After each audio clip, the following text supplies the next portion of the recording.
What do I mean by the end of the job market? I mean, what's actually happening? Are jobs going to be a thing? Or is this whole experience you're having when you're applying and nothing happening because of you or because of the market itself? Well, the good news is it's not you, it's the market.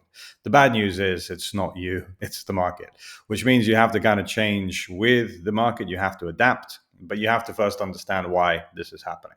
So let's look at what I mean.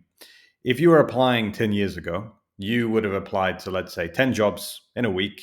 You probably would have had 4 or 5 interviews, probably would have got 2 offers, and then selected the best one. And that would be your job search 10 years ago. The market's different. You could apply for 1,000 jobs, nothing could happen. You might get one screening call, you might get a reply, you might apply for a job that doesn't actually exist. There's a lot of ghost jobs. There's a lot of companies that just post jobs to see how many people are going to apply. There's companies that are actually hiring 1 minute, then tomorrow a new AI feature comes out due to OpenAI's progression of their models, and then that eliminates the need for that job, and then you're back to square one. So what do you need to do? What is the process now? Well, you need to adapt, like I say, but you also need to understand how to adapt, because does that mean you have to make more applications? Probably not. Does that mean you have to start thinking a little bit more in a smarter way? Probably.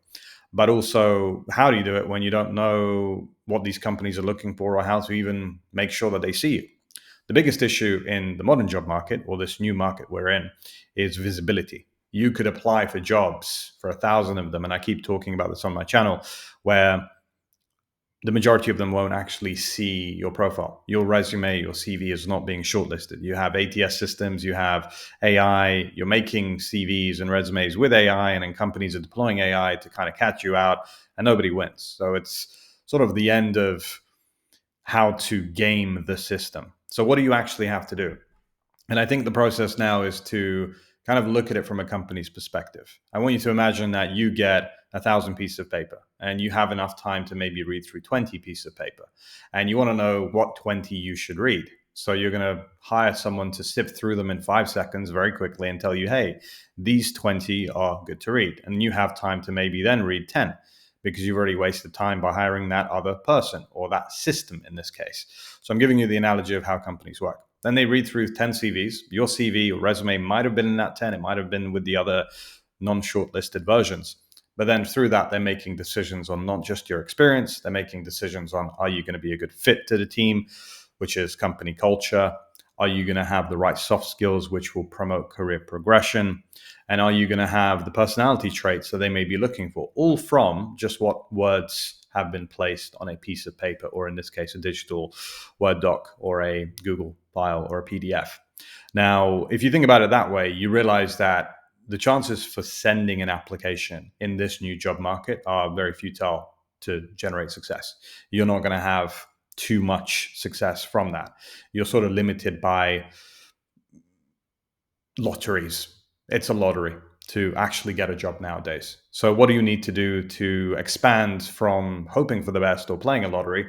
Well, you need to kind of stick out from the crowd. And I think that's where LinkedIn comes in. So your LinkedIn is your new CV. And the modern job search, or whatever this is going to be predicated on the quality of your LinkedIn. Now, there's a couple of things you want to consider on your LinkedIn profile. Having a full name on your LinkedIn, having a display photo, which is clear and professional meaning for the industry you're looking for. So if you're looking for JP Morgan, wear a suit. If you're looking for Google, probably don't wear a suit. A banner image behind your display photo. If you have a banner image, it actually shows LinkedIn you have a complete profile, which is an all-star profile on LinkedIn. So if you have that, LinkedIn will take you more seriously, which means companies will actually take you more seriously when they check your LinkedIn profile. And that's a very key component to this. Now, an about section. If you use ChatGPT and you say, hey, ChatGPT, create a amazing about me section with my experience, it will spill out ChatGPT garbage. Many of you probably already use that, and that's fine. But if you really read it and you look at it from a company's perspective, you'll notice that it is very basic. And if you put a human element into it, even sometimes a few errors, that actually is regarded as a genuine type of profile nowadays. So that's a good thing to look into doing, not making errors, but making a human-made about section, as well as your experience being more focused on measurable metrics. Now, why am I telling you to do this? If you rely on a CV or resume, solely that, and just apply, you are limiting yourself to playing the lottery. And I'm all for gambling if it's done in the right way, but your job search is not a gamble. It's a strategy, and you need to deploy the strategy. You need to figure out how good your LinkedIn profile looks. You need to then speak to the right people in those companies. You need to have a strategy of outreach. Your job right now is to get a job, and the best way to do that job is to effectively stick out from the crowd. It's a mindset shift as well. And I keep talking about that in my videos. And a lot of you message me saying you're totally right when it comes to your frame of reference of mind. Because if you look at your job search as just sending a piece of paper and hoping for the best, you're going to have to do 1,000 applications in a very short amount of time, and you may get one interview. But if you reach out to 10 people a day and you do that for a week, you might get 5 meetings. Not might, definitely. It's just knowing who to reach out to, what to say, how to say it. So the main thing to really think about here is, how do you stick out from the crowd in the modern job search? And how do you let go of the traditional way of doing things? Because the market isn't traditional anymore. The reason you're not sending 10 applications, getting 5 interviews, 2 offers is because you have too many people applying. You have new technology. You have the world changing. You have geopolitical issues. You have wars. You have industries going out of business. You have people being fired left, right, and center. You have all these things. So it's just an amazingly difficult time in history to get a job, keep a job, progress in a job, get into the right company, have work-life balance. You've got one side of the aisle of people who are just like, hey, I don't really want to work 60-hour weeks. I want to have a good life and get paid okay money, but still experience things. And you have another aisle of people who are like, no, I want to work all the time. That's what makes me happy. And then you have all these different companies which are kind of facilitating these different types of company cultures and people. Some companies are looking for introverts, other companies are looking for extroverts, some people are looking for extremely ambitious people, other companies are like, look, we just want relaxed people who want a chill vibe, and that's fine.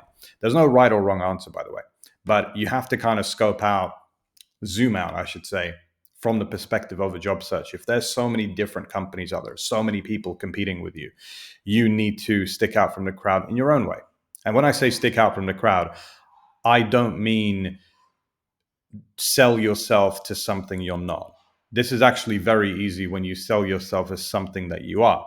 Because if you're looking for a company that's employee centric and you want a work-life balance, you can share that. You can explain that in the way you come across, in your LinkedIn profile, in the way you structure your resume or your CV, in the people you reach out to, in the words you say, the messages you send, the emails you send, the cold calls you do. You can literally cold call companies and say, hey, I'm thinking about making an application, but before I do, I want to know if I'm going to be the right fit. This is the vibe, culture, work style I'm looking for. Would there be anybody I can speak to? Now, when you do more than the average job seeker, you will have a better experience because you're going to be sticking out from the crowd by proxy, right? Now, if you think about how people are structured these days with how they work and what they do, a lot of people are very lazy. So they're going to naturally fade into the process of just applying. So they're going to apply, they're going to wait, nothing's going to happen. So you've got a lot of competition that are just doing nothing. So if you are watching this video and you actually deploy the things I say, you're going to stick out from the crowd. So yes, the job market is ending in the traditional form, but this new thing's happening now, which if you know what you're doing, you have an amazing opportunity. Stick out for the other videos that I watch. Keep your mind on them. Like and subscribe. I talk about the job market in a very different way. Reach out to me if you have any questions. More than happy to create videos on recommendations. And do click on the link if you want to connect with me or if you want to work with me. I'll leave the links in the description. I'll see you on the next one.